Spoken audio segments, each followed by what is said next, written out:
Hi, Naomi Suzanne from Naomi's Home Health. Let's discuss dirty blood syndrome. Drop in the comments if you've ever heard of this, or if you think you might know what it is. Let me know. I'd love to know your thoughts. I'd love to know what you already know about thyroid health and liver health and health in general. So dirty blood syndrome is basically when your blood is extremely dehydrated. Now, the majority of the population is walking around with an extremely dehydrated body. And the thought in today's health and wellness industry that we're dehydrated is because we don't drink enough water. But let me tell you, when you drink water, it's fantastic. We don't need to drink it in excess, like 3-4 liters. Plus, when you are drinking it out of your tap that is not filtered, you are drinking heavy metal, chlorine, fluoride, all very dehydrating chemicals that go into your blood and then into your liver and create a toxicity in your liver and thicken your blood. So it's not just your water. There's, all your body products, all your toxins that you're using, your pollution during the day, little bits of heavy metal in your body. Those sort of things can dehydrate you and thicken the blood. It's basically a toxicity in your blood.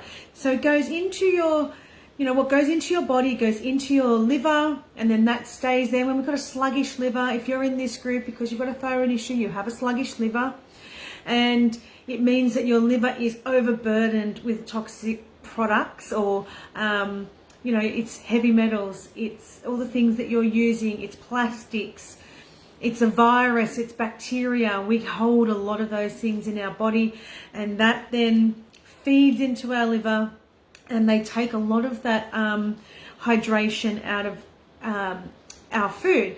So the best way that we can help the dirty blood syndrome is to cleanse our liver and work on removing those things. So foods that dehydrate the liver and feed that dirty blood syndrome are fried foods, alcohol, apple cider vinegar, any vinegar. Vinegar actually dehydrates the liver. It draws a lot of the good salts out of your liver, and it actually works like a pickling sort of style. It dehydrates the liver. I know it's a trend and, all those sorts of things, but not all trends are great for you.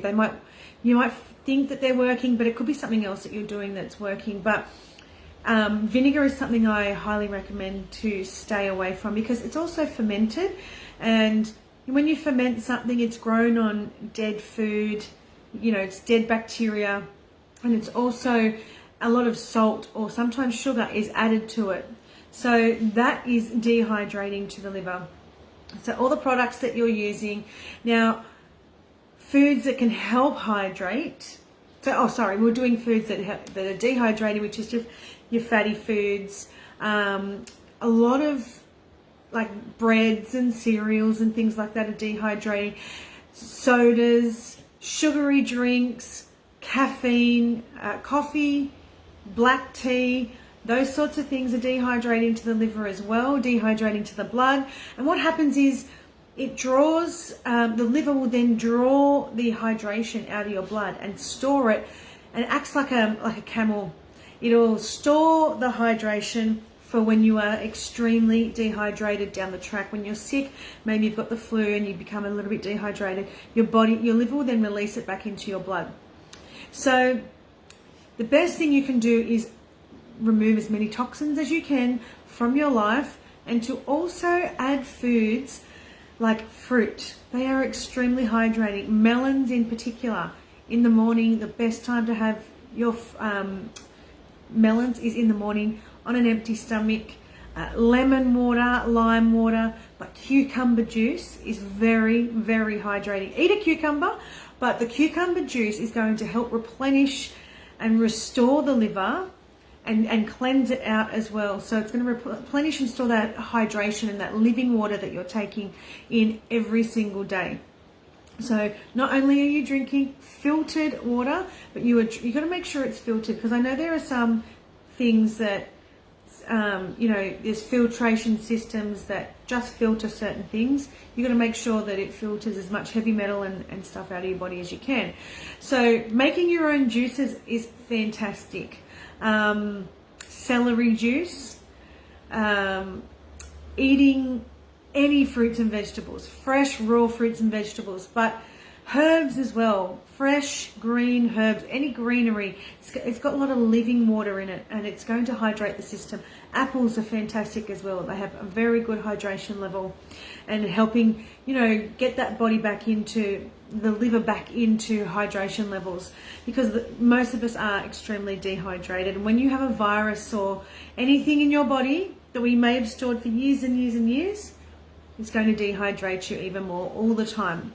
So you've got to be mindful of what you're using, what you're eating, and removing things that, are troublemakers in your body. So what happens is too, when it goes into your liver, the blood goes into your liver and it's got to be filtered out. So your sluggish liver is trying to filter out these toxins, and then it's going to come out of your liver and go up to your heart. So when your blood is going through your liver and going through all that sludge that's in your liver, it's going to bring some of it out with it. And then that's when it's really thick and it goes up to the heart and it struggles to beat, because it's so thick, you're going to end up with those heart palpitations. So that is a cause of your heart palpitations, that really struggling to beat, and that causes blood pressure as well. So cleansing, if you have heart palpitations or blood pressure issues, cleansing your blood and hydrating your liver is super, super important. Drop in the comments if you understand what I'm saying, or if you've heard this before. I'd love to hear what it is that you think. I know, there's a lot of medication. Medication is also stored in the liver. We don't just eliminate medication a lot, and there's a lot of heavy metal in some medications. A lot of these products, your liver wants to protect you, so it hangs on to a lot of things. So that is how we end up with this dirty blood syndrome.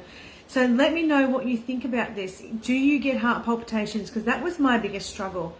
I absolutely couldn't stand it, and I couldn't do any exercise. I'd walk from here to there, my heart would pound. If I drank certain things or took certain supplements that had things in it that I shouldn't be having, it made my heart race. Getting excited made my heart race, because adrenaline goes through your liver too, and that can cause a toxicity, because if you've got excess adrenaline, it's going into your liver, and your liver is like trying to struggle to convert it or detox it out of your body. So excess and surge in adrenaline can be quite toxic to the body. So let me know what it is that you struggle with in this area. It can be quite, and it's going to be a long process. You're not going to just do it overnight. You have to work on it, look at different things, herbal teas with no caffeine in them, get that filtered water going, but don't drink excess amounts, because it's going to flush some of the vitamins out, but it's not going to flush the toxins out. We need to get rid of toxins with foods and herbs and things like that.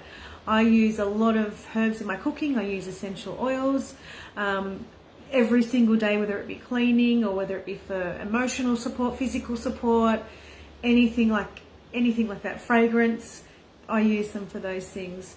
So I make myself a juice a lot as well.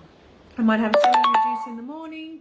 If I don't have any celery, I might make cucumber, apple, and mint, and baby spinach. Very hydrating. Those 4 ingredients. Oh, and add ginger to it as well. So ginger, baby spinach, green apple, and mint. Delicious and very, very good for you. Good for the digestive system, good for the liver, good for cleansing, get your blood sugar levels happening really well, and it tastes really nice too. But the ginger is great, and mint, great for the digestive system. The baby spinach as well. So very hydrating drink, and it tastes amazing. One of my favorite things. So drop in the comments if you like to juice, if you have a juicer and you want to get more into it. I'll put some recipes in here with the juices that I make, because it's something that you should really, really get into, because it helps cleanse that liver and hydrate the body. Tastes really nice. and it's extremely good for you. So let me know what you think about the dirty blood syndrome. Does it make sense to you? Yeah, drop in the comments your thoughts on this, because like I said, I suffered with heart palpitations for a long time, and I got rid of a lot of the other symptoms, but this one stuck around and I could not work out why. And I was doing a lot of the right things. The only thing that got rid of it eventually, like I had reduced them, but I couldn't completely get rid of them, was my Nrf2 activation.